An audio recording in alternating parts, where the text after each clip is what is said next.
তো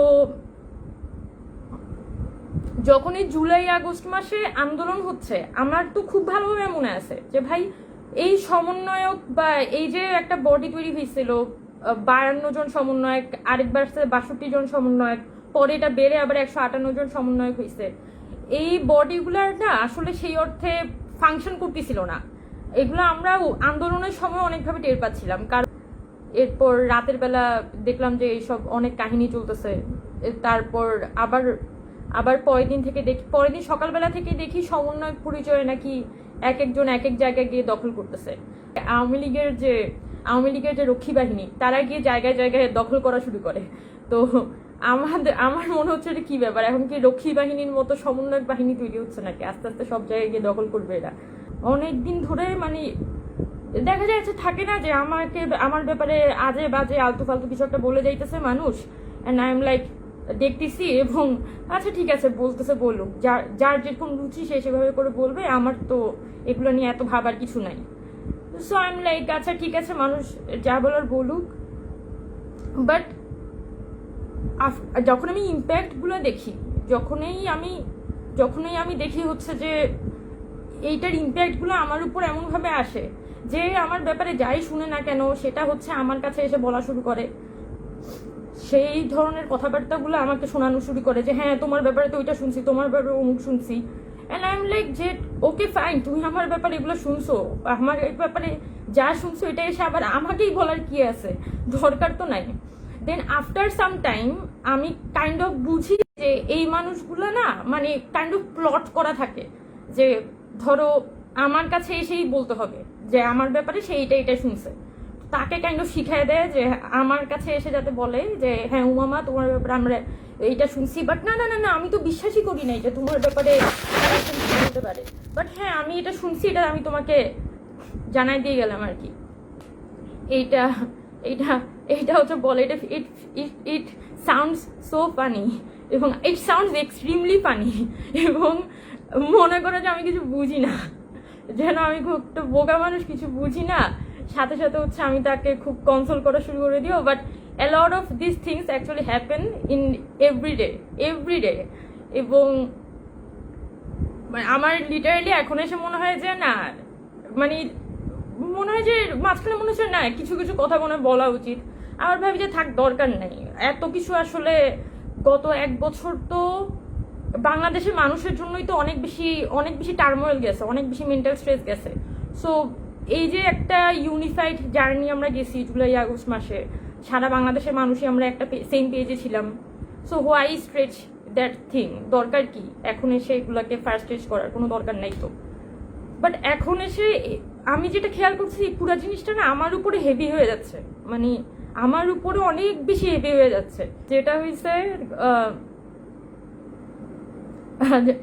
হয়েছে যখন আচ্ছা গত জুলাই আগস্ট মাসে তো আমরা বিশাল একটা এক্সপিরিয়েন্সের মধ্যে দিয়ে গেছি, সবাই একসাথে গেছি, আমি কমেন্ট আর পড়তেছি না, খুবই ডিস্ট্রাক্টিং। তো গত জুলাই আগস্ট মাসে তো আমরা সবাই আসলে একটা সিমিলার জার্নির মধ্য দিয়ে গিয়েছিলাম, তাই না? আমরা মানে আমার একটা না ওই যে সময়টা, ওই যে একটা আন্দোলনের মধ্য দিয়ে আমরা সবাই গেছিলাম, আমার না ভিতর থেকে একটা শ্রদ্ধা সম্মান এই দেশের মানুষের ওই ওই ওই যুদ্ধটার প্রতি আছে। বিকজ আই হ্যাভ সিন যে আমি যখন ছাত্র ফেডারেশন করতাম তখন এরকম অনেকবার হয়েছে যে আমরা রাস্তায় মিছিল করছি, 30-40 জনের মিছিল, প্রেস ক্লাব থেকে নিউ বাইতুল মোকাররমের মসজিদ হয়ে স্লোগান দিতে দিতে আমরা আসতেছি ওই রাস্তা দিয়ে, এবং আমরা তখন স্লোগানের সময় বলতাম যে স্বৈরাচার নিপাত যাক, গণতন্ত্র মুক্তি পাক, তারপর এরশাদ গেছে যে পথে, হাসিনা যা গেছে সেই পথে, এই ধরনের কথাবার্তা আমরা বলতাম। But not in my life, আমি কখনো ইমাজিন করি নাই, যে আমি কোনো ভাবিই নাই আমার জীবনে এই ধরনের কোনো দৃশ্য আমি দেখব যেদিন একটা সাধারণ মানুষ, একটা ছোট শিশু, সে এই স্লোগানগুলো দিতে দিতে তারা জীবন দিয়ে দিবে, আমরা কখনোই আমি ভাবি নাই।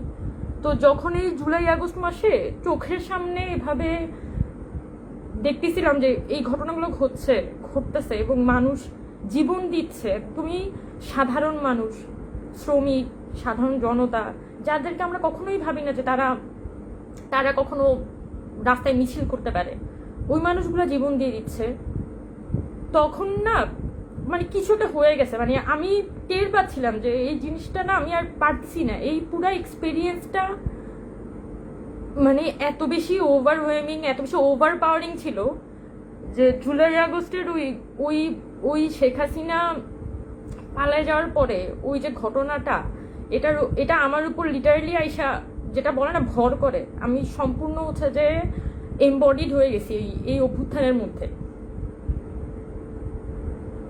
এটাই একদমই জিস্ট, এটাই আসলে আমি কেন এই একটা বছর এই জায়গায় ছিলাম, এটাই একটা কারণ, একমাত্র কারণ, যে জুলাই আগস্ট মাসে আমি যে মানুষকে সাফার করতে দেখছি এবং মানুষকে যে ফাইট করতে দেখছি, ও মাই গড, আমি যে মানুষকে একদমই সাধারণ মানুষকে ফাইটটা করতে দেখছি, এইটাই আসলে মূল কারণ যে আমি একটা বছর টিকে ছিলাম, একটা বছর ছিলাম নানান কিছুর মধ্যে। হয় গভর্নমেন্টের সাথে সমালোচনা করতেছি, কখনো গভর্নমেন্টকে হচ্ছে ব্যাকআপ দেওয়ার চেষ্টা করছি, মানে অ্যালট অফ থিংস যেটা চেষ্টা করতেছিলাম, কারণ আমরা একটা স্বপ্ন দেখছিলাম, মানে একটা কম্বাইন্ড ড্রিম যে এই দেশটা এরকম হবে, এতগুলো মানুষ মারা গেছে এই দেশের জন্য, এই দেশটা তো কিছু একটা আমার কোনো না কোনো দিকে এই দেশটাকে নিয়ে যেতে হবে। তো 5 আগস্টের পরে ফর দিস অবভিয়াস রিজন আমি এখানে আরিফ ভাই আছেন, আরিফ ভাই জানেন, তখন আমি ফেডারেশনের সাথে কথা বলি যে আমি আসলে পারতেছি না, অনেকগুলো দেয়ার মেনি আদার রিজনস, বাট আমি আসলে এই চিন্তাটা দিয়ে অনেক বেশি ওভার পাওয়ার্ড হয়ে গেছিলাম যে এই দেশটাকে তো আসলে এখন অনেক বিগার কিছু দিতে হবে। তো সেই জায়গা থেকে আমি ফেডারেশন থেকে স্টেপ আউট করে কিছুদিন দেখা যায় ইন্ডিপেন্ডেন্টলি আমি তখন কাজ করা শুরু করি। তখন আমি বৈষম্যের সাথে কাইন্ড অফ ডিসকানেক্টেড ছিলাম, অ্যাকচুয়ালি আমি ডিসকানেক্টেড ছিলাম।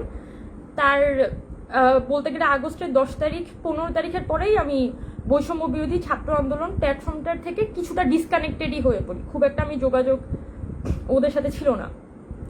একটা তো হচ্ছে আমাকে ওরা কোনো কিছুতেই ডাকতো না, একদমই চেষ্টা করতো আমাকে দেখলেই হচ্ছে কোনোভাবে সাইডলাইন করে দেয়ার, কারণ কারণ সম্ভবত আমি হচ্ছে প্ল্যাটফর্মটা বন্ধ করে দিতে বলছিলাম, এটার কারণে হচ্ছে আমাকে যেভাবেই হোক চেষ্টা করতো যে আমি যাতে কোনোভাবেই কি বলে ক্যামেরা ফুটেজের মধ্যে আসতে না পারি।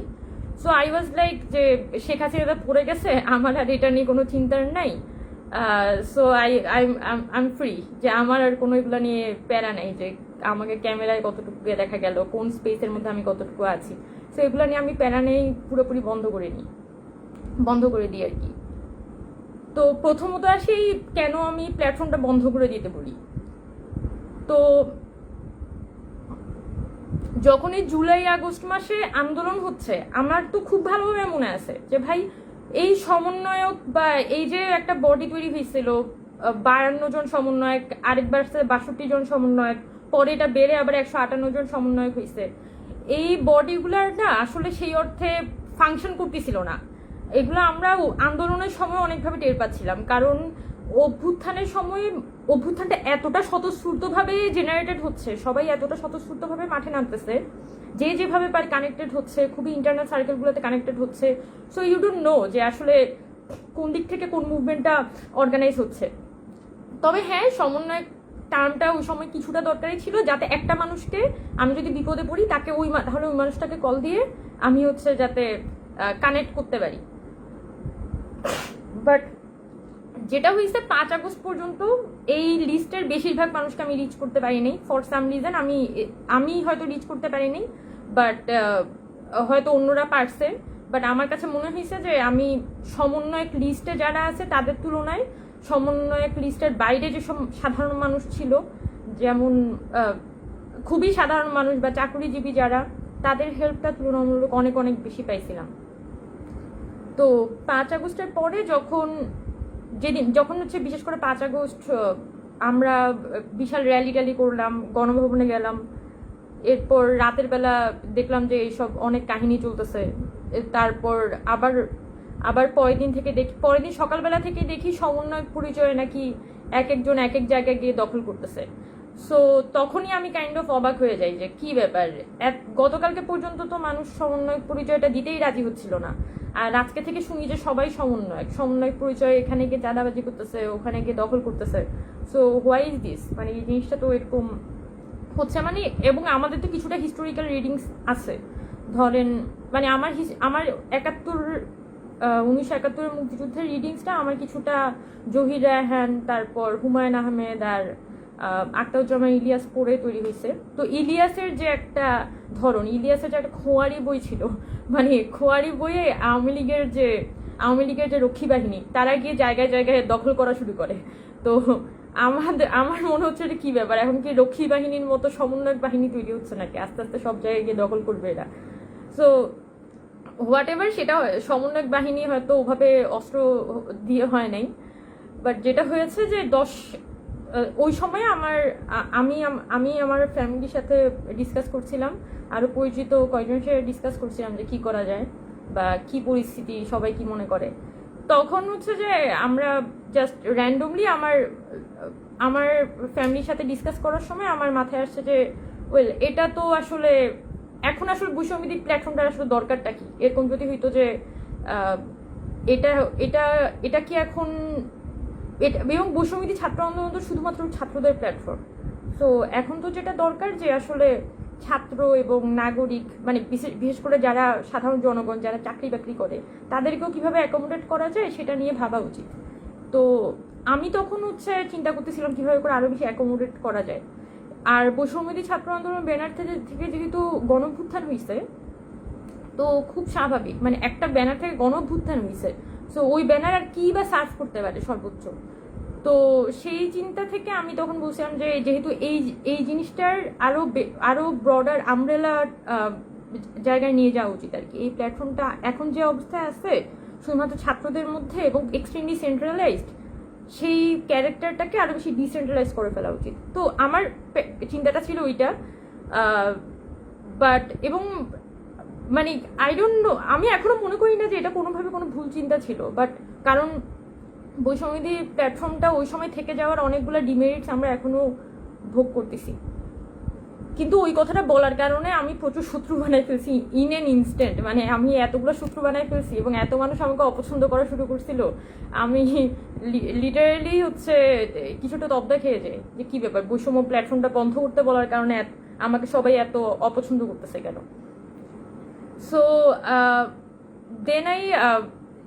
দেন আই গট টু নো, আস্তে আস্তে যখন হচ্ছে আমি ছাত্র ফেডারেশন ছেড়ে দিছি, ছাত্র ফেডারেশন ছেড়ে দেওয়ার পরে আমি গেলাম হচ্ছে ইয়েতে কি বলে কিছুদিন এমনি, মানে আচ্ছা, তখন আমরা এম্পাওয়ারিং নিয়ে কিছু আহতদের নিয়ে কাজবাজ করতাম, আমাদের জুনিয়ররা ছিল, ওরা আহতদের নিয়ে কাজ করতো, আর আমি বিভিন্ন জেলাগুলোতে দেখা যেত ইনভাইট করতো, তখন আমি ইনভাইট করলে সেই সব জায়গায় যেতাম। বাট আদার দেন দ্যাট ওই সময় বৈষম্যতে আমি আসবই বা আমার খুব এটা নিয়ে কাজ করার ইচ্ছা, এই ধরনের কোনো চিন্তা ছিল না। বাট একটা প্যাটার্ন আমি বুঝতে পারছিলাম সবার মধ্যে, মানে থাকে না, একটা জেলায় গেলে তো স্টুডেন্টদের এক্সপেকটেশনটা বোঝা যায়, দেখা যায় অনেক ভালো ভালো ছেলে পেলে ওরা দেশের জন্য আসলে কিছু করতে চায় এবং মানে ভালো কিছু করতে চায়, যে ওরা দেশটাকে রিবিল্ড করবে, ওদের কোনো একটা এক্সপেকটেশন আছে যে এই দেশটা নিয়ে আমরা এটা করব বা ওইটা করব। তো যখন আমি ছাত্র ফেডারেশন ছেড়ে দিই, মেবি দ্য মোমেন্ট আমি ছাত্র ফেডারেশন ছেড়ে দিই, অল অন এ সাডেন, মানে এতদিন পর্যন্ত তো আমাকে পুরো সিন জোন করে রাখছে, মানে আমাকে দেখলে হচ্ছে পাশ দিয়ে চলে যাইতো, তারপর আমার মেসেজ কখনো সিন করতো না, আমার ফোন কখনো পিক করতো না, মানে এই যারা হচ্ছে বিশেষ করে ছাত্রশক্তি ওই কোরামের লোকজন আছে আমার, মানে এদেরকে তো আমি একদম, ওরা যখন ফার্স্ট ইয়ারে আসছে এক একজন, তখন থেকে আমি চিনি 2020-21 সাল থেকে, মানে কোভিডের পর থেকে আমি মোটামুটি ওদের সবাইকেই চিনি। সো সেই জন্য আমি বলতেছি আর কি যে আমি যেহেতু সিনিয়র ছিলাম, ইউনিভার্সিটি সিনিয়র, সেই হিসেবে ওদের সবাইকে আমি কম বেশি চিনতাম। সো যখন দেখতেছি যে কি ব্যাপার, কমপ্লিটলি একদম অ্যাভয়েড করে যাচ্ছে এবং কাইন্ড অফ কিভাবে হচ্ছে একটু সাইডে রাখা যায়, ওকে ঠিক আছে সাইডে রাখতে চাই। বাট যখন ছাত্র ফেডারেশন থেকে পদত্যাগ করছি, ফ্রম দ্য ভেরি মোমেন্ট আমাকে বলা হচ্ছে যে আমাকে হুট করে আমার প্রতি খুব ইন্টারেস্ট দেখানো শুরু করছে, যে হ্যাঁ আপু কোথায় আছেন, আপু আপনি এখানে আসেন, আপু আপনি ওখানে আসেন। আই এম লাইক ওকে, মানে হ্যাঁ হুট করে আমি খুব ইম্পর্টেন্ট হয়ে গেছি হয়তো মানে, এবং সাথে সাথে ইন এন ইনস্ট্যান্ট আমি দেখতে পারলাম যে আমার জুলাই অভ্যুত্থানে অবদান অনেক বেড়ে গেছে। মানে এতদিন পর্যন্ত আমি জুলাই আন্দোলনে আমার কোনো অবদান ছিল না, এতদিন পর্যন্ত আমি লিটারেলি একটা জিরো মেরিটওয়ালা মানুষ ছিলাম। আউট অফ নোহোয়ার এসে আমি আন্দোলনের মধ্যে টপকাইছি, এরকম একটা পার্সোনালিটি আমার দেখানোর চেষ্টা করা হইতেছিল। আর যে সময়ে হচ্ছে আমি ছাত্র ফেডারেশন হচ্ছে যে লাইক ছেড়ে দিছি অ্যান্ড মানে বৈষম্যের লোকজনের সাথে আমার কথা হচ্ছে, সাথে সাথে আমার ইমেজটা কাইন্ড অফ এরকম যে আমি কত বড় ত্যাগী নেত্রী।